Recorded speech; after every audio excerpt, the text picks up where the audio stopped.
গল্পকথন by Kallol চ্যানেলে আপনারা শুনছেন শরৎচন্দ্র চট্টোপাধ্যায়ের লেখা চরিত্রহীন।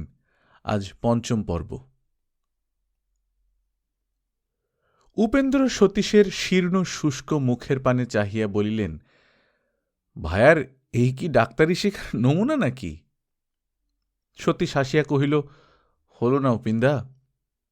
উপেন্দ্র আশ্চর্য হইয়া জিজ্ঞাসা করিলেন, হল না কি রে? সতীশ লজ্জিত হইয়া বলিল, ডাক্তারি আমার সহ্য হল না উপিন্দা। উপেন্দ্র স্নিগ্ধ দৃষ্টিতে ক্ষণকাল সতীশের উন্নত দেহটার দিকে চাহিয়া থাকিয়া বলিলেন, ভালোই হয়েছে, পাড়াগাঁয়ে গিয়ে কতগুলো জীব হত্যা করতিস, তার পাপ থেকে ভগবান তোকে রক্ষা করেছেন। মাসখানিক পরে আর একদিন উপেন্দ্র সতীশকে ডাকিয়া বলিলেন, আমার সঙ্গে একবার কলকাতায় যেতে হবে সতীশ। সতীশ হাত জোড় করিয়া বলিল, ওই হুকুমটি করো না উপিন্দা। কলকাতা বেশ শহর, চমৎকার দেশ, সব ভালো, কিন্তু আমাকে যেতে বলো না। কথাটা সতীশ তামাশার ছলেই বলিতে গেল বটে, কিন্তু সেই ছলনা তাহার চাপা ব্যথাটাকে চাপিয়া রাখিতে পারিল না। তাহার ছদ্ম হাসি বেদনার বিকৃতিতে এমনই রূপান্তরিত হইয়া দেখা দিল যে উপেন্দ্র আশ্চর্য হইয়া তাহার মুখের দিকে চাহিয়া রহিলেন। তাহার নিশ্চয় বোধ হইল সতীশ কি যেন সেখানে করিয়া আসিয়াছে, তাহা তাহার কাছে গোপন করিতেছে। ক্ষণিক পরে বলিলেন, তবে থাক সতীশ, তোর শরীরও ভালো নাই, আমি একাই যাই। উপেন্দ্রর মনের ভাব অনুমান করিয়া সতীশ কুণ্ঠিত হইয়া প্রশ্ন করিল, কবে যাবে উপিন্দা? আজই। আচ্ছা চলো, আমিও যাই। বলিয়া সম্মত হইয়া সতীশ ঘরে ফিরিয়া আসিল এবং মুহূর্তকালের মধ্যেই কলিকাতার জন্যই অধীর হইয়া উঠিল। বেহারিকে বলিল, আরেকবার তল্পি বেঁধে ফেল বেহারি, কলকাতায় যেতে হবে। বেহারি চিন্তিত মুখে জিজ্ঞাসা করিল, কবে বাবু? সতীশ সহাস্যে বলিল, কবে কি রে? আজই রাত্রের ট্রেনে। আচ্ছা, বলিয়া বেহারি মুখ ভারী করিয়া চলিয়া গেল। সতীশ তাহার অপ্রসন্ন মুখ লক্ষ্য করিয়া মনে মনে কহিল, বেহারির এখানে তো কাজকর্ম নাই, তাই ওখানে খাটুনির ভয়ে যেতে চায় না। কিন্তু অন্তর্যামী জানেন, সতীশ বৃদ্ধের মনের কথা একেবারেই বুঝে নাই। ইতিপূর্বে একদিন সতীশ কথায় কথায় বেহারিকে বলিয়াছিল, আচ্ছা বেহারি, এতদিনে সাবিত্রী তো নিশ্চয় ফিরে এসেছে, কিন্তু তখন কোথায় গিয়েছিল বলতে পারিস? বেহারি সংক্ষেপে বলিয়াছিল, না বাবু। বলিলে তো সে অনেক কথাই বলিতে পারিত। একদিন সাবিত্রীর মুখের উপরে সে নাকি তাহার পুরুষত্বের অহংকার করিয়া আসিয়াছিল, কোনো উপলক্ষেই সেইটুকু গর্বকে সে ক্ষুণ্ণ করিতে পারিল না। যেদিন কলিকাতা হইতে বাটী ফিরিয়া আসিয়া সতীশ নিজের ঘরের মধ্যে প্রবেশ করিয়াই যুক্ত করে আর্দ্র কণ্ঠে বলিয়াছিল, ভগবান, যা করো তুমি ভালোর জন্যই করো। সেদিন সৃষ্টিকর্তার কোন বিশেষ কর্মটা স্মরণ করিয়া সে যে এত বড় ধন্যবাদ উচ্চারণ করিয়াছিল, জিজ্ঞাসা করিলে বোধ করি সে বলিতে পারিত না। অথচ কত বড় সংকটের মুখ হইতে সে যে নিরাপদে ফিরিয়া আসিতে পারিয়াছে, কত বড় দুশ্ছেদ্য জালের ফাঁস কত সহজে ছিন্ন করিয়া বাহিরে আসিয়া দাঁড়াইতে পাইয়াছে, ইহা সে নিশ্চয়ই জানিত, এবং এই সৌভাগ্যকে সে কৃতজ্ঞতার সহিতই গ্রহণ করিতে চাহিয়াছিল। কিন্তু অন্তর্সায়ী অবোধ মন তাহার সেদিকে দৃক্পাত মাত্র করে নাই। উপুড় হইয়া পড়িয়া নিশিদিন একভাবেই কাঁদিয়া কাটাইতেছিল। তবু চেষ্টা করিয়া সে পূর্বের মতোই তাহার ছেলেবেলার বন্ধু বান্ধব, থিয়েটার, গানবাজনার আখড়া প্রভৃতিতে মিশিতেছিল, কিন্তু কোন ক্রমেই পূর্বের মতো আর মিলিতে পারে নাই। বরং যে লোক ঘরের গৃহিণীর সহিত কলহ করিয়া বাহিরের কর্তব্য সম্পন্ন করিতে আসে, তাহারই মতো সে ছিদ্রান্বেষী ও অসহিষ্ণু হইয়া নির্বিচারে সমস্তই দংশন করিয়া ফিরিতেছিল। এমনি করিয়া দিন যাপনের মাঝখানে হঠাৎ আজ কলিকাতা যাইবার আহ্বান শুনিয়াই তাহার বিদ্রোহী গৃহলক্ষ্মী ধূলিসজ্জা ছাড়িয়া উঠিয়া বসিল এবং ভবিষ্যৎ ভালোমন্দর প্রতি ভ্রুক্ষেপ না করিয়া যাত্রা করিয়া পা বাড়াইয়া দাঁড়াইল। সেই রাত্রেই কলিকাতার উদ্দেশ্যে উপেন্দ্র সতীশ মেলগাড়ির একখানা সেকেন্ড ক্লাস কামরায় চড়িয়া বসিলেন। বাঁশি বাজাইয়া গাড়ি ছাড়িয়া দিলে উপেন্দ্র জানালা হইতে মুখ সরাইয়া লইয়া বিছানায় কাত হইয়া শুইয়া পড়িলেন, কিন্তু সতীশ জানলার বাহিরে চাহিয়া রহিল। মেল ট্রেন সব স্টেশনে থামে না। প্রান্তর নদ নদী গ্রাম পথ অতিক্রম করিয়া হু হু শব্দে ছুটিয়া চলিয়াছে এবং সেই দ্রুত ধাবনের পরিমাণ করিয়া কদাচিৎ নিঃসঙ্গ অদূরবর্তী বনস্পতি নিমেষে অদৃশ্য হইয়া যাইতেছে। দিগন্তে বৃক্ষরাজি ও বাঁশঝাড় অন্ধকার করিয়া আছে এবং তাহারই নিম্নে নদীর বক্রাংশে শুভ্র জলরেখা জানালার নীল কাচের ভিতর দিয়া দেখা যাইতেছে। বাহিরে বৃক্ষ গুল্ম মাঠ, লাইনের পাশে উলুবন ও শুষ্কর জল খাদ, সর্বত্র ম্লান জ্যোৎস্না বিকীর্ণ হইয়াছে। সতীশের চোখে জল আসিয়া পড়িল। এই পথে সে কতবার আসিয়াছে গিয়াছে, এই নিস্তব্ধ শান্ত প্রকৃতি কতবার সে এমনি ম্লান জ্যোৎস্নালোকে দেখিয়া গেছে, কিন্তু কোনোদিন এমনভাবে তাহার চোখে ধরা দেয় নাই। তাহার মনে হইতে লাগিল সমস্তই বিচ্ছিন্ন, নির্লিপ্ত, মৃত। কেহই কাহারও জন্য ব্যাকুল নয়, কেহই কাহারও মুখ চাহিয়া অপেক্ষা করিয়া নাই। সবাই স্থির, সবই উদ্বেগ শূন্য, সবাই আপনা আপনি সম্পূর্ণ। এই নির্বিকার উদাসীন ধরিত্রীর পানে চাহিয়া থাকিতে তাহার ক্লেশ বোধ হইতে লাগিল। সে চোখ মুছিয়া সরিয়া আসিয়া বেঞ্চের উপর চিত হইয়া শুইয়া পড়িল, কিন্তু ক্ষণকাল পরেই উঠিয়া পড়িয়া তরঙ্গ খুলিয়া একটা সানাই বাহির করিয়া উপেন্দ্রকে লক্ষ্য করিয়া আস্তে আস্তে কহিল, গাড়ির শব্দে তোমার যদি ঘুমের ব্যাঘাত না হয় তো বাঁশির শব্দও হবে না। আমি তো ঘুমোতে পারিনি। বলিয়া সে আরেকবার জানালার কাছে সরিয়া আসিয়া বসিল এবং বাহিরের দিকে চাহিয়া বাঁশিতে ফুঁ দিল। উপেন্দ্রর সাড়া পাওয়া গেল না। ভগবান সতীশকে গাহিবার গলা এবং বাজাইবার হাত দিয়াছিলেন, এদিকে তিনি কৃপণতা করেন নাই। শিশুকাল হইতে শুরু করিয়া এই বিদ্যাটাই সে শিক্ষা করিয়াছিল এবং শিক্ষা বলিতে যাহা বোঝায় ঠিক তেমনি করিয়াই শিখিয়াছিল। সতীশ বাঁশি বাজাইতে লাগিল। সেই শুদ্ধ সুন্দর অনির্বচনীয় সঙ্গীত সৃষ্টি বুঝিবার লোক কেহ ছিল না।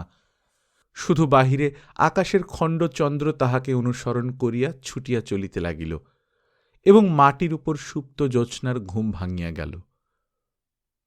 ক্রমে গাড়ির গতি যখন মন্দ হইল এবং বোঝা গেল স্টেশন নিকটে আসিয়াছে, তখন সে বাঁশি নামাইয়া রাখিল। উপেন্দ্র হাই তুলিয়া উঠিয়া বসিলেন।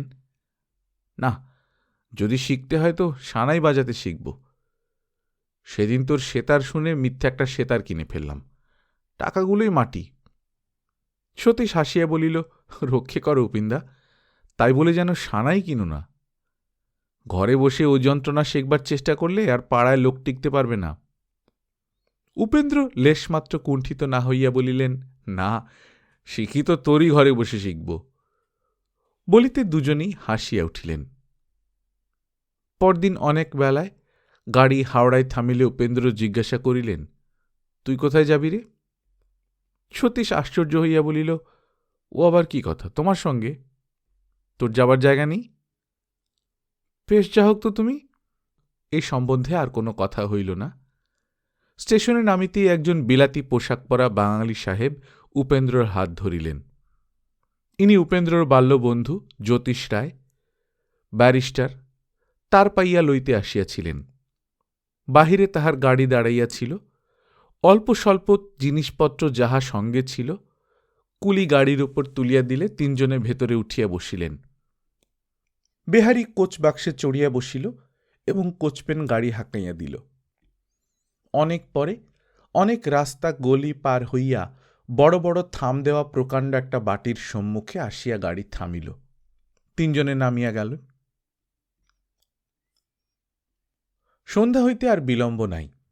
উপেন্দ্র ও সতীশ পাথুরে ঘাটায় একটা অতি সংকীর্ণ গলির মোড়ে আসিয়া দাঁড়াইলেন। উপেন্দ্র কহিলেন, এই গলিটাই নিশ্চয়ই বোধ হচ্ছে। সতীশ সন্দেহ প্রকাশ করিল, এর ভেতরে থাকতে পারে না, এটা কখনো নয়। ভাঙা দেওয়ালের গায়ে টিন মারা আছে। খুব সম্ভব ইহাতে একদিন গলির নাম লেখা ছিল, এখন আর পড়া যায় না। সতীশ বলিল, ভালো করে না জেনে ঢোকা যায় না, এটা পাতাল প্রবেশের সুড়ঙ্গও হতে পারে। উপেন্দ্র সহাস্যে বলিলেন, তুই তবে প্রহরী হয়ে থাক, আমি ভেতরে গিয়ে দেখে আসি। সতীশ প্রথমে বাধা দিবার চেষ্টা করিল, পরে উপেন্দ্রর পশ্চাতে চলিতে চলিতে বলিল, উপিন্দা, আমাদের মতো বোম্বেটে লোকেরাও এইসব স্থানে সন্ধ্যের পর আসতে সাহস করে না। তোমার খুব সাহস তো? উপেন্দ্র হাসিয়া বলিলেন, বোম্বেটের সাহস কি ভদ্রলোকের চেয়ে বেশি সতীশ? দুষ্কর্ম করতে পারাকেই সাহস বলে না। সতীশ সে কথার প্রতিবাদ না করিয়া অত্যন্ত সাবধানে পথ দেখিয়া চলিতে লাগিল। পায়ের নিচেই দুর্গন্ধ পঙ্কিল খোলা নর্দমা, ক্ষীণ দৃষ্টি, সতীশের তাহাতে পড়িয়া যাইবার সম্পূর্ণ আশঙ্কা ছিল। এক স্থানে ক্ষুদ্র গলি অতি সংকীর্ণ এবং অন্ধকার গাঢ় হইয়া আসিল। সতীশ পেছন হইতে উপেন্দ্রর জামার খুঁট টানিয়া ধরিল। উপিন্দা, করছ কি? এই রাত্রে মারা পড়বে নাকি?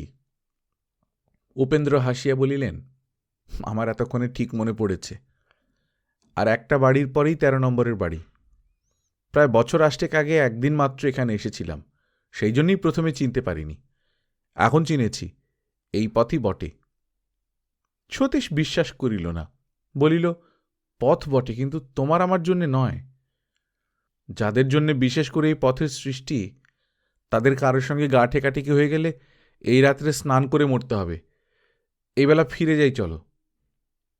উপেন্দ্র জবাব না দিয়া সতীশের হাত ধরিয়া টানিয়া লইয়া চলিলেন এবং আরও একটু আগে আসিয়া একটা বাটির সম্মুখে দাঁড়াইয়া বলিলেন, তুই সিগারেট খাস, তোর পকেটে দেশলাই আছে না?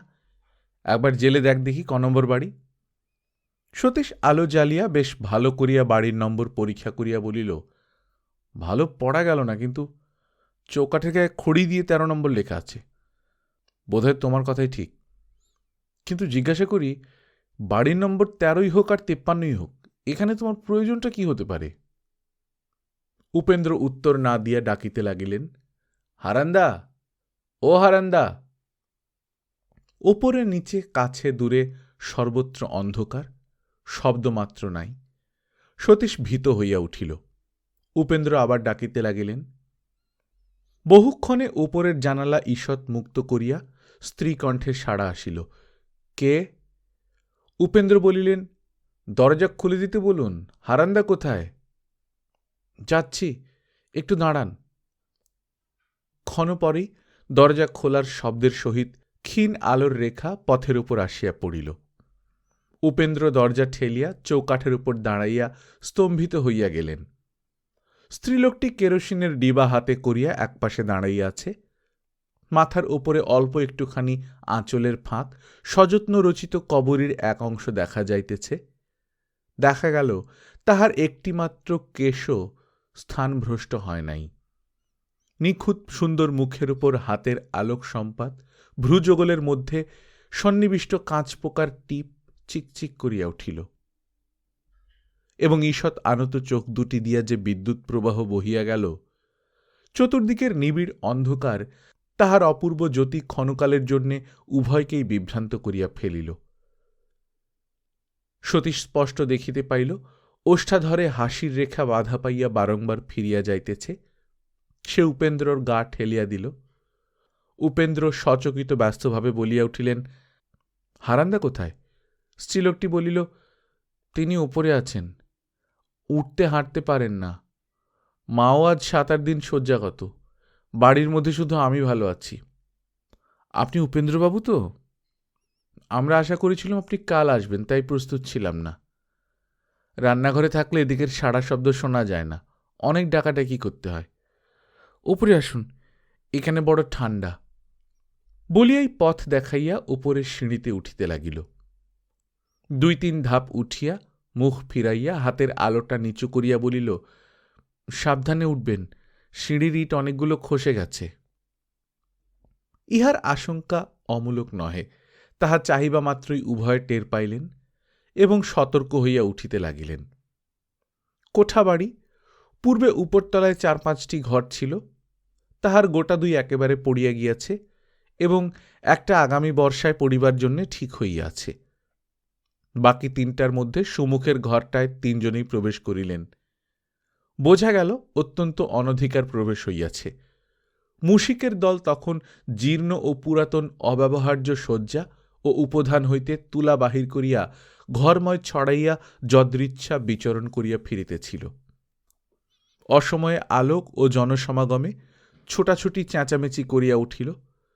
সমস্ত ঘরময় ভাঙা টেবিল চেয়ার, ভাঙা কাঠের তোরঙ্গ, ভাঙা টিন, খালি শিশি বোতল ও আরও কত কি প্রাচীন দিনের গৃহসজ্জার ভগ্নাংশ ইতস্তত বিক্ষিপ্ত রহিয়াছে।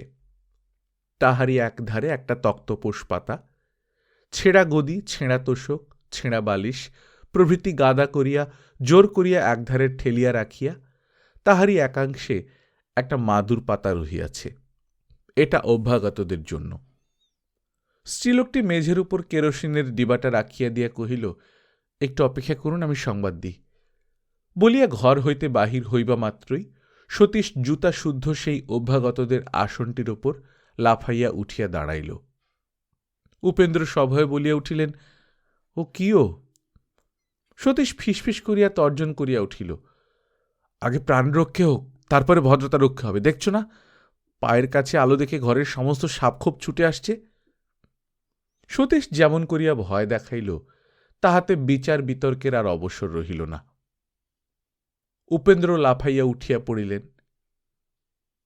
তক্তপোষের সেই সংকীর্ণ জায়গাটিতে স্থানাভাবে উভয়ে যখন ঠেলাঠেলি করিতে লাগিলেন, স্ত্রীলোকটি ফিরিয়া আসিয়া সেই সময় কবাটের সম্মুখে দাঁড়াইয়া খিলখিল করিয়া হাসিয়া উঠিল। ইহারা যে ভয় পাইয়াছেন তাহা সে বুঝিতে পারিয়াছিল। বলিল, এটি আমার শ্বশুরের ভিটা, আপনারা অমর্যাদা করছেন। উপেন্দ্র অপ্রতিভ হইয়া তাড়াতাড়ি নামিয়া পড়িলেন এবং সতীশের উপর অত্যন্ত বিরক্ত হইয়া বিড়বিড় করিতে লাগিলেন, এমন ভয় দেখিয়ে দিলে, এমন করে উঠল। সতীশ নামিল না, কিন্তু বিনয় করিয়া বলিল, ভয় কি সাদে দেখাই উপিন্দা? আমার বিদ্যে চাণক্য শ্লোকের বেশি নয়, কিন্তু এইটুকু শিখেছি যে আত্মরক্ষা অতি শ্রেষ্ঠ ধর্ম। স্ত্রীলোকটির পানে চাহিয়া বলিল, আচ্ছা আপনিই বলুন দেখি, আত্মরক্ষার্থে একটু নিরাপদ জায়গা বেছে নেওয়া কি অন্যায় কাজ হয়েছে? আপনার শ্বশুরের ভিটার অসম্মান করা আমাদের সাধ্য নয়, বরং যথেষ্ট সম্মাননার সঙ্গেই আপনার আশ্রিত প্রজাপুঞ্জের পথ ছেড়ে দিয়ে এইটুকু জায়গায় দুজনে দাঁড়িয়ে আছি। তিনজনে হাসিয়া উঠিলেন। ইহার পরিহাস যে এই দরিদ্র গৃহলক্ষ্মীটিকে ব্যথিত করে নাই এবং ইহার ভিতর যে সরলতা ও সমবেদনা প্রচ্ছন্ন ছিল, এই তরুণী অতি সহজেই তাহা গ্রহণ করিতে পারিয়াছেন। তাহার হাস্যোজ্জ্বল মুখের পরে ইহার সুস্পষ্ট প্রকাশ দেখিতে পাইয়া উপেন্দ্র মনে মনে অত্যন্ত আরাম বোধ করিলেন। তাহার মুখপানে চাহিয়া মৃদু হাসিয়া বলিলেন, প্রজাপুঞ্জ আপনার সম্মুখে কখনোই ওর উপর অত্যাচার করতে সাহস করবে না। এখন ওই লোকটি বোধহয় নেমে আসতে পারে। নিশ্চয়ই বলিয়া কেরোসিনের ডিবাটা হাতে তুলিয়া লইয়া বধূ সতীশের দিকে চাহিয়া ভুবনমোহিনী হাসি হাসিয়া বলিল, এখন নির্ভয়ে রাজদর্শনে চলুন। এইটুকু হাস্য পরিহাসেই অপরিচিতের দূরত্বটা যেন একেবারেই কমিয়া গেল এবং তিনজনেই প্রফুল্ল মুখে ঘর হইতে বাহির হইয়া গেলেন। রাজদর্শনেচ্ছু উপেন্দ্র ও সতীশ হাসি মুখে আর একটি ঘরে ঢুকিয়াই শিহরিয়া স্তব্ধ হইয়া দাঁড়াইয়া পড়িলেন। ক্রুদ্ধ গুরুমশায়ের অতর্কিত চড় খাইয়া হাস্যনিরত শিশু ছাত্রের মুখের ভাবটা যেমন করিয়া বদলায়, এই দুজনের মুখের হাসি তেমনি করিয়া এক নিমেষে কালি হইয়া গেল। ক্ষণেক পরে লাঞ্ছিত ভাবটা কাটিয়া গেলে উপেন্দ্র অদূরবর্তী শয্যার নিকট গিয়া ডাকিলেন, হারান্দা। হারান নির্জীবের মতো পড়িয়াছিলেন। অস্ফুটে বলিলেন, এসো ভাই, এসো। আর উঠতে বসতে পারিনে, তোমাকেও ক্লেশ দিলুম। এইটুকু বলিয়াই তিনি হাঁপাইতে লাগিলেন। উপেন্দ্র ধপ করিয়া বিছানায় একদিকে বসিয়া পড়িলেন। দুই চোখ তাহার জলে ভরিয়া গেল এবং সমস্ত বক্ষপিঞ্জর দুলাইয়া একটা অদম্য বাষ্পোচ্ছ্বাসে তাহার কণ্ঠের প্রান্তসীমা পর্যন্ত ব্যাপ্ত হইয়া পড়িল। কথা কহিতে সাহস করিলেন না, দাঁতের ওপর দাঁত চাপিয়া শক্ত হইয়া বসিয়া রহিলেন। ওদিকে সতীশচন্দ্র মস্ত একটা কাঠের সিন্দুকের উপর শুষ্ক মুখে বসিয়া রহিল। মলিন ও শতচ্ছিন্ন শয্যার শিয়রে একটা মাটির প্রদীপ মিটমিট করিয়া জ্বলিতেছে। ঘরে অন্য আলো নাই। এইটুকু আলো রক্তশূন্য বিবর্ণ শীতল মুখের পরে লইয়া হারানের জীবন্ত মৃতদেহটা পড়িয়াছে। সূর্যের উত্তাপ ও আকাশের বায়ু হইতে চিরদিন বিচ্ছিন্ন এই গৃহের অস্থিমজ্জায় যে জীর্ণতা ও অন্ধকার লালিত ও পুষ্ট হইয়া আসিয়াছে, এই কনকনে শীতের রাত্রে অত্যল্প আলোকে কুষ্ঠরোগের মতো তাহার সমস্ত দেয়ালের গায়ে ফুটিয়া পড়িয়াছে। এই দিবানিশি অবরুদ্ধ গৃহের রুদ্ধ দুষ্ট বায়ু আত্মঘাতের মুখোদ্গত বিষাক্ত ফ্যানের মতো ফাঁপিয়া ফুলিয়া গৃহবাসীর কণ্ঠনালী বারংবার শিহরিয়া উঠিল। তাহার মনে হইতে লাগিল, সে চিৎকার করিয়া ছুটিয়া একেবারে রাস্তার উপর আসিয়া পড়িতে পারিলে বাঁচে। এখানে মানুষের জীবন থাকে কি করিয়া? অনতিদূরে বধূটি দাঁড়াইয়াছিল। সেদিকে একবার চাহিয়াই সে আরও যেন ভয় পাইয়া গেল। কোথায় গেল ওই অতুল রূপ? কোথায় গেল ওই হাসি? তাহার দৃষ্টির সম্মুখে যেন কোন এক প্রেতলোকের পিশাচ উঠিয়া আসিল। সে ভাবিতে লাগিল, স্বামী যার এই, সে আবার হাসে, পরিহাসে যোগ দেয়, খোঁপা বাঁধে, টিপ পরে। এক মুহূর্তের জন্য তাহার সমস্ত নারী জাতির উপরেই ঘৃণা জন্মিয়া গেল। এমন সময় হারান ডাকিলেন, কিরণ, উপিন এসেছে মা জানেন? বধূ কাছে আসিয়া ঝুঁকে পড়িয়া বলিল, মা ঘুমোচ্ছেন, ডাক্তার বলে গেছেন ঘুমুলে তাকে যেন জাগানো না হয়। হারান বিকৃত করিয়া চেঁচাইয়া উঠিল, চুলোয় যাগ্গে ডাক্তার, তুমি যাও বলগে তাকে। উপেন্দ্র নিকটে বসিয়া সমস্তই শুনিতে পাইতেছিলেন। ব্যস্ত হইয়া বলিলেন, আজ রাত্রে জানিয়ে প্রয়োজন নেই হারান্দা, কাল সকালে জানালেই হবে। উপেন্দ্র বুঝিতে পারিলেন ক্রমাগত রোগে ভুগিয়া হারান অত্যন্ত খিটমিটে হইয়া গিয়াছে। তাই এই নিরপরাধিনী সেবাপরায়ণা বধূটির অকারণ তিরস্কারে একটু ব্যথা অনুভব করিয়া একটুখানি সান্ত্বনার ইঙ্গিত করিতে একবার তাহার মুখপানে চাহিয়া দেখিলেন। কিছুই দেখা গেল না। কিরণময়ীর আনত মুখে দীপের আলোক পড়ে নাই। মুহূর্ত মাত্র, পরক্ষণেই ক্রুদ্ধ বধূ দ্রুতপদে ঘর হইতে বাহির হইয়া গেল। উপেন্দ্র বিমর্ষ হইয়া বসিয়া রহিলেন এবং হারান পূর্বের মতো হাঁপাইতে লাগিলেন। নিস্তব্ধ কক্ষ সতীশের কাছে আরও ভীষণ হইয়া উঠিল। অনতিকাল পরেই হারান হাত বাড়াইয়া উপেন্দ্রকে স্পর্শ করিয়া কাছে আসিতে ইশারা করিয়া অতি ক্ষীণ কণ্ঠে জিজ্ঞাসা করিলেন, 7-8 বছর পরে দেখা, এর মধ্যে একবারও কি তোমার এখানে আসা হয়নি? ইহার মধ্যে অনেকবারই উপেন্দ্রকে এদিকে আসিতে হইয়াছিল, কিন্তু তাহা স্বীকার করিতে পারিলেন না। বলিলেন, অসুখটা কি হারান্দা?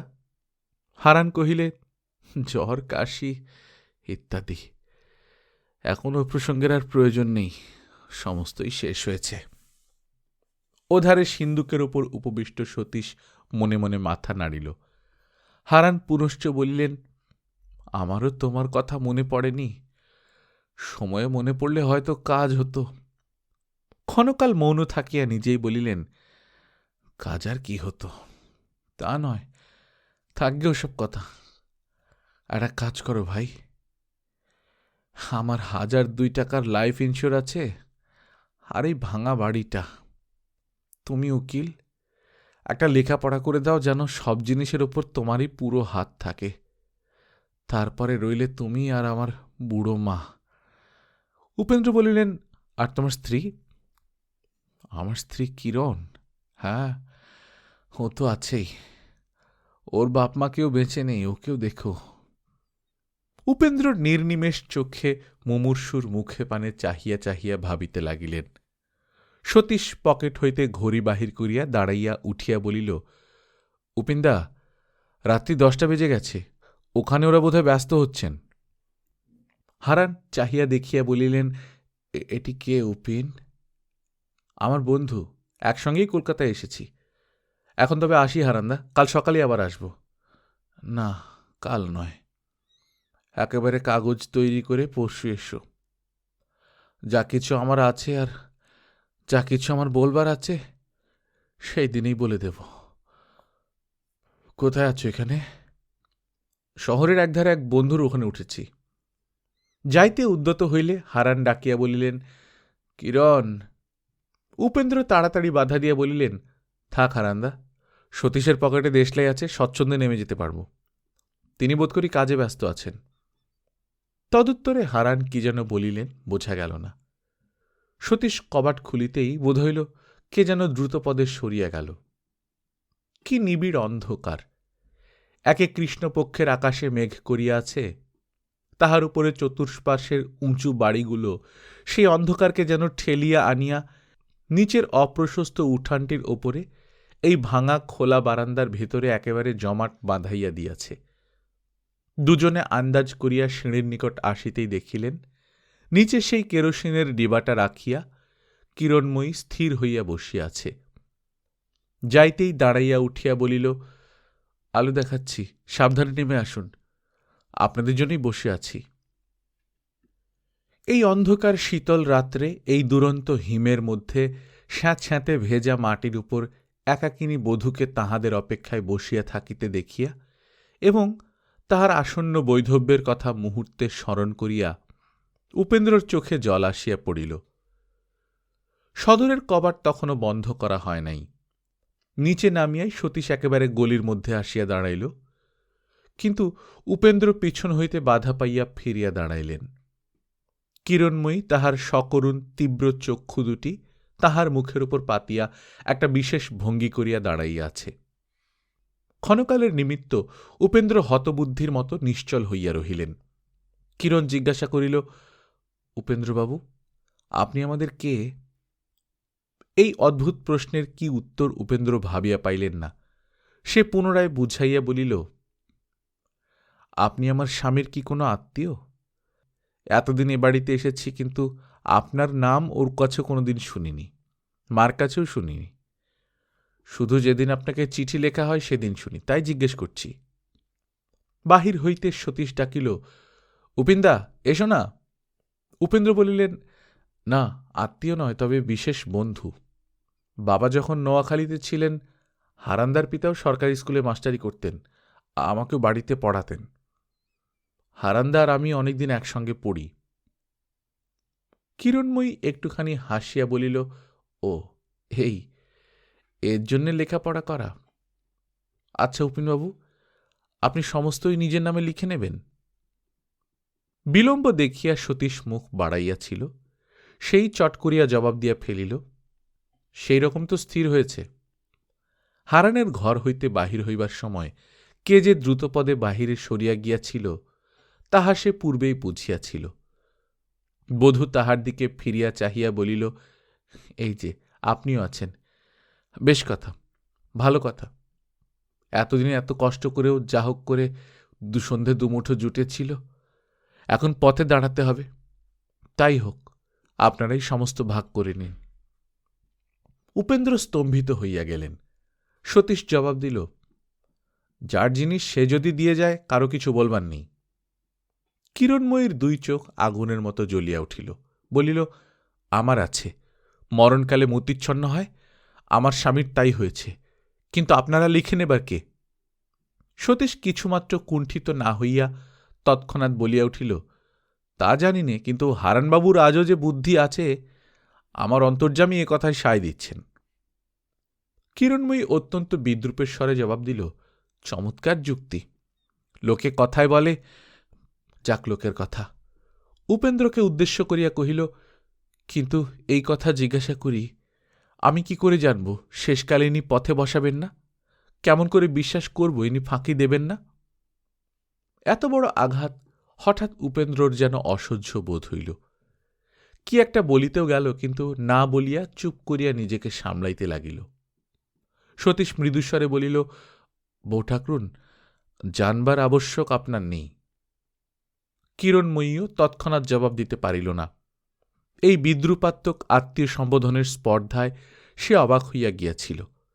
ক্ষণকাল চাহিয়া থাকিয়া শুধু কহিল, বৌঠাকরুন, আবশ্যক নেই।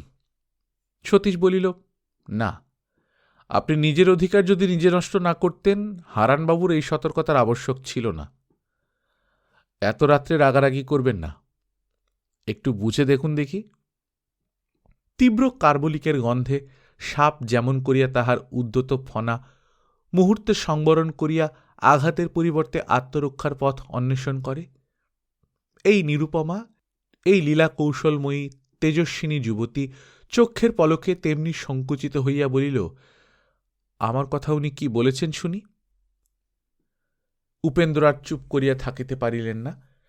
এই গর্বিতা নারীর সন্দিগ্ধ তিরস্কার তাহাকে তপ্ত শেলে বিঁধিতে থাকিলেও তাহার উচ্চশিক্ষিত ভদ্র অন্তঃকরণ সতীশের এই গোয়েন্দাগিরির বিরুদ্ধে বিদ্রোহ করিয়া উঠিল।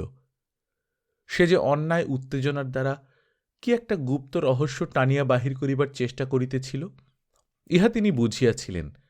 সতীশকে বাধা দিয়া কিরণময়ীকে বলিলেন, কেন আপনি সতীশের পাগলামিতে কান দিয়ে নিজেকে উদ্বিগ্ন করছেন? স্বামীর বিষয় থেকে বঞ্চিত করবার অধিকার কারণেই। আপনি নিশ্চিন্ত হন। তবে বোধ করি আপনাদের বিশেষ সুবিধা হবে মনে করেই হারান্দা একটা লেখাপড়ার কথা তুলেছেন, কিন্তু আপনার অমতে তা কোনো মতেই হবে না। রাত্রি অনেক হয়েছে, কবার বন্ধ করে দিন। চল সতীশ, আর দেরি করিস নে। সতীশকে ঠেলিয়া দিয়া গলির মধ্যে দাঁড়াইয়া মৃদু হাসিয়া কহিলেন, কাল পরশু আবার দেখা হবে, নমস্কার। সেই জনশূন্য গলি হইতে নিষ্ক্রান্ত হইয়া দুইজনে একটা ভাড়াটে গাড়িতে উঠিয়া বসিলেন এবং খোলা জানালার ভিতর দিয়া রাস্তার মন্দীভূত জনস্রোতের পানে নীরবে চাহিয়া রহিলেন। কথা কহিবার মতো মনের অবস্থা কাহারও ছিল না। উপেন্দ্র ব্যথিত চিত্তে ভাবিতে লাগিলেন, কালই বাড়ি ফিরিয়া যাইব। ভালো হোক মন্দ হোক, আমার হাত দিবার প্রয়োজন নাই। শুধু ফিরিবার পূর্বে এইটুকু দেখিয়া যাইব যে হারান্দার চিকিৎসা হইতেছে। তারপরে আর কিছুই নয়। 8 বৎসর যে লোক মনের বাহিরে পড়িয়াছিল সে বাহিরেই পড়িয়া থাকিবে। এই বলিয়া দেবলগ্ন কীটপতঙ্গের ন্যায় এই বিরক্তিকর চিন্তাকে গা ঝাড়া দিয়া সবেগে দূরে নিক্ষেপ করিয়া উপেন্দ্র গাড়ির মধ্যেই একবার নড়িয়া চড়িয়া বসিলেন। সতীশকে ডাকিয়া বলিলেন, সতীশ, একটা চুরুট দে তোরে, ভারী ঠান্ডা। সতীশ পকেট হইতে চুরুট প্রভৃতি বাহির করিয়া দিয়া তেমনি বাহিরের দিকে চাহিয়া রহিল, কথা কহিল না। উপেন্দ্র চুরুট ধরাইয়া লইয়া পুনঃ পুনঃ ধূমোদ্গার করিতে করিতে সতীশকে শুনাইয়া বলিলেন, ভেতরের অন্ধকার যেন এমনি করে ধোঁয়ার মতো বার হয়ে যায়। সতীশ সায় দিল না। ঝড়ঝড় করিয়া ভাড়াটে গাড়ি পরিচিত অপরিচিত রাস্তা, গলি, ঘরবাড়ি, দোকান বাজার পার হইয়া চলিতে লাগিল। চুরুট পুড়িয়া গেল, তাহার ধোঁয়া কোথায় আকাশে মিলাইয়া গেল। তথাপি দুইজনে রাস্তার দুই ধারে তেমনি নিঃশব্দে চাহিয়া রহিলেন। উপেন্দ্র মনে মনে ভাবিলেন, সতীশ নিশ্চয়ই এই সমস্ত আন্দোলন করিতেছে এবং যা হোক একটা কিছু স্থির করিতেছে, না হইলে সে এতক্ষণ চুপ করিয়া থাকিবার লোক নহে, এবং কি যে সম্ভবত তাহার আলোচ্য বিষয় সেই অনুমান করিতে গিয়া উপেন্দ্রের আগাগোড়া সমস্তই স্মরণ হইয়া গেল। গোপনে শিহরিয়া উঠিয়া মনে মনে বলিলেন, কি কাণ্ডই ঘটিয়াছে, এবং যাহা ঘটিয়াছে তাহা যতই শোচনীয় হউক না কেন, সমস্তরই একটা সঙ্গত হেতু তিনি ইতিমধ্যে নির্দেশ করিতে পারিয়াছেন। কিন্তু সতীশ যে কি দেখিয়া এই অসহায়া অপরিচিতার সহিত কলহে প্রবৃত্ত হইয়াছিল সেইটাই কোনোমতে বুঝিয়া উঠিতে পারিলেন না। বাড়ির বধূ যে নিজের উদ্যত বিপদের আশঙ্কা হইতে শুধুমাত্র আত্মরক্ষার জন্যেও দুটা রূঢ় কথা বলিতে পারে, এমন সোজা কথাটাও যে সতীশ বুঝিতে পারে না, এইটাই তিনি বিশ্বাস করিতে পারিতেছিলেন না। সতীশ লেখাপড়া না করুক, নির্বোধ নহে। উপেন্দ্র ইহা জানিতেন বলিয়াই এত বেশি পীড়া অনুভব করিলেন। মুমূর্ষু হারানের উইলের প্রস্তাবে একটা বিশেষত্ব ছিল বলিয়াই উপেন্দ্র অল্প সময়ের মধ্যেই অনেক কথা ভাবিয়াছিলেন। বাল্যসখার জীবনমৃত দেহটার পাশে বসিয়া মনে করিয়াছিলেন, এই অনাথা রমণী দুটির যাবজ্জীবন ভরণ পোষণ রক্ষণাবেক্ষণ করিবেন। একটা স্বাস্থ্যকর তীর্থে একটি ছোট রকমের বাড়ি কিনিয়া দিবেন, তাহা গাছপালা দিয়া, সৎ ও ভদ্র প্রতিবেশী দিয়া, শান্ত অথচ সুদৃঢ়ভাবে ঘেরা থাকিবে।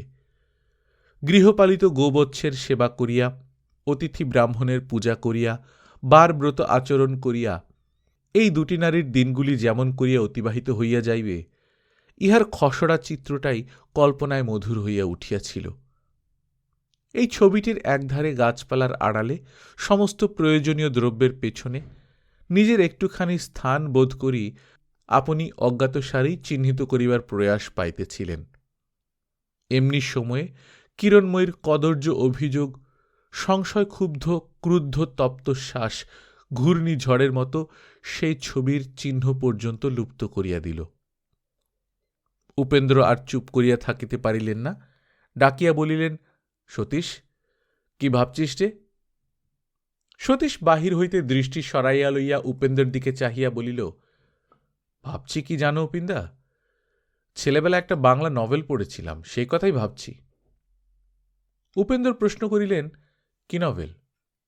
সতীশ বলিল, নাম মনে নেই, গ্রন্থকারের নামটা ঠিক মনে পড়ে না, কিন্তু খুব বড় লোক, কিন্তু গল্পটা স্পষ্ট মনে আছে, এমনি সুন্দর।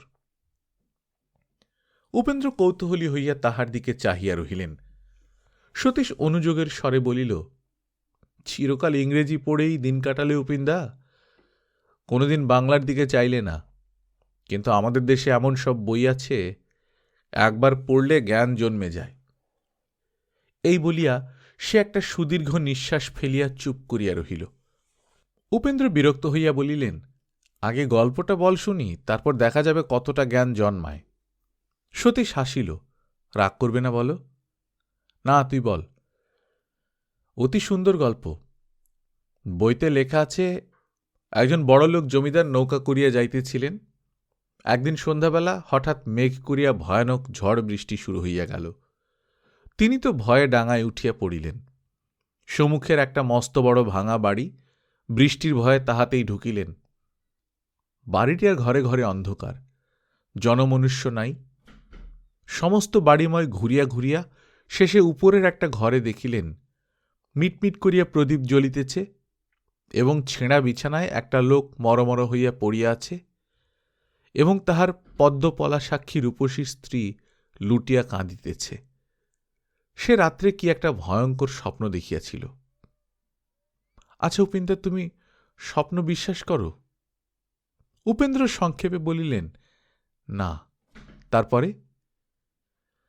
তারপরে সেই রাত্রেই লোকটা মারা গেল।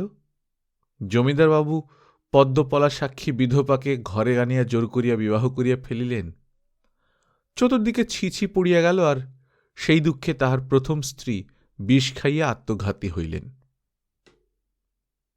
পুনঃ পুনঃ পদ্মপলা সাক্ষীর উল্লেখে বুঝিলেন সতীশ বিষবৃক্ষের পঙ্কোদ্ধার করিতেছে, এবং সতীশের এই অদ্ভুত স্মৃতিশক্তির পরিচয়ে অন্য সময় বোধ করি খুব হাসিতেন, কিন্তু এখন হাসি আসিল না। এই এলোমেলো আখ্যানের ভিতর হইতে একটা কুৎসিত ইঙ্গিত তীরের মতো আসিয়া তাহার বুকে বিঁধিল। এ তো সতীশের স্মৃতি নয়, এ তাহার আশঙ্কা। এই আশঙ্কা যে কি এবং কাহাকে আশ্রয় করিয়া বিষবৃক্ষের ডালপালা ভাঙিয়া নিজের ছাঁচে গড়িয়া তুলিয়াছে, এই কথাটা মনে করিয়া উপেন্দ্র গভীর লজ্জায় কুঞ্চিত হইয়া উঠিলেন। সতীশ অন্ধকারে দেখিতে পাইল না যে ক্ষণকালের নিমিত্ত উপেন্দ্রর মুখ পাণ্ডুর হইয়া গিয়াছে। সতীশ ব্যথার উপর ব্যথা দিয়া পুনরায় কহিল, খাল খুঁড়ে কুমির এনো না উপিন্দা। উপেন্দ্র উত্তর দিতে পারিলেন না। অনেকক্ষণ চুপ করিয়া থাকিয়া ধীরে ধীরে বলিলেন, বাংলা নভেলের কথা থাক, কিন্তু কিরকম উপদেশ দিতে চাও শুনি? সতীশ হাসিয়া বলিল, এই দেখো উপিন্দা, তুমি রাগ করেছ। তোমাকে উপদেশ আমি দিতে পারিনি, কিন্তু পা ধরে অনুরোধ করতে পারি। ওখানে তোমার গিয়ে কাজ নেই, ওরা ভালো লোক নন। ওরাটা কারা শুনি? সতীশ বলল, রাগ করুন উপিন্দা, বহু বচনটা ভদ্রতা মাত্র। আমি হারানবাবুর কথা বলিনি, তিনি ভালো মন্দের বাইরে গিয়েছেন, তার মাকেও চোখে দেখিনি। আমি তৃতীয় ব্যক্তির উল্লেখ করেছি। তৃতীয় ব্যক্তির অপরাধ?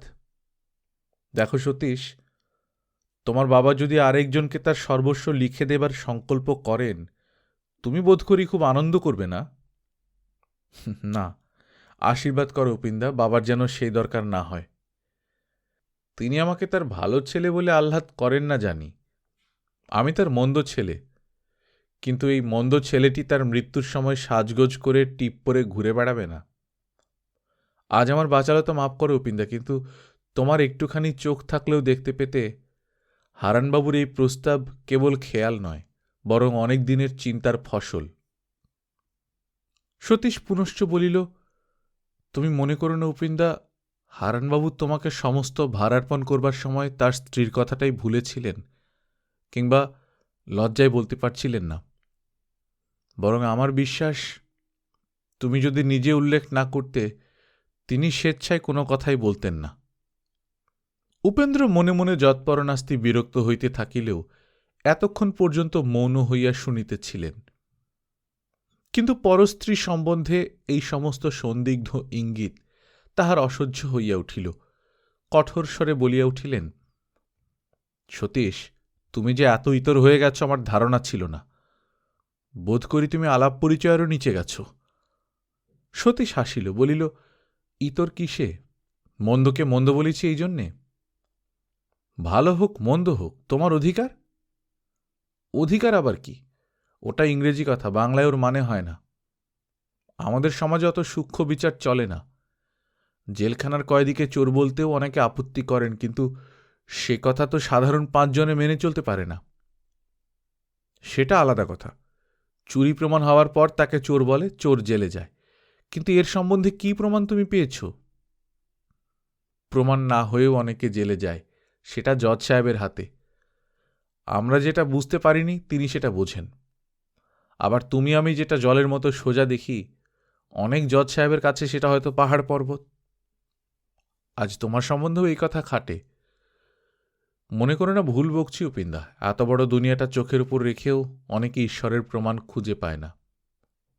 তুমি রাগ করবে জানি, কেননা চিরটাকাল তুমি ভালোর সঙ্গে মিশো, ভালো দেখো, ভালো হয়েই আছো। কিন্তু আমার মতো ভালো মন্দ দেখে যদি পাকা হতে, আমার এত কথা বলবার আবশ্যক হতো না। তোমার নিজের চোখেই অনেক জিনিস ধরা পড়ে যেত। উপেন্দ্র ক্ষণকাল চুপ করিয়া থাকিয়া বলিলেন, সমস্ত জিনিস চোখে পড়বার প্রয়োজন আমার নেই, কিংবা পাকা হবার জন্য তোর মতো ইতর হতেও পারব না। তুই এই প্রসঙ্গ বন্ধ কর। গাড়ি ফটকের মধ্যে ঢুকছে। কিন্তু একটা কথা মনে রাখিস সতীশ, কাঁচার দাম যে কি সে কেবল তখন বুঝবি যখন আরও পাকা হবি।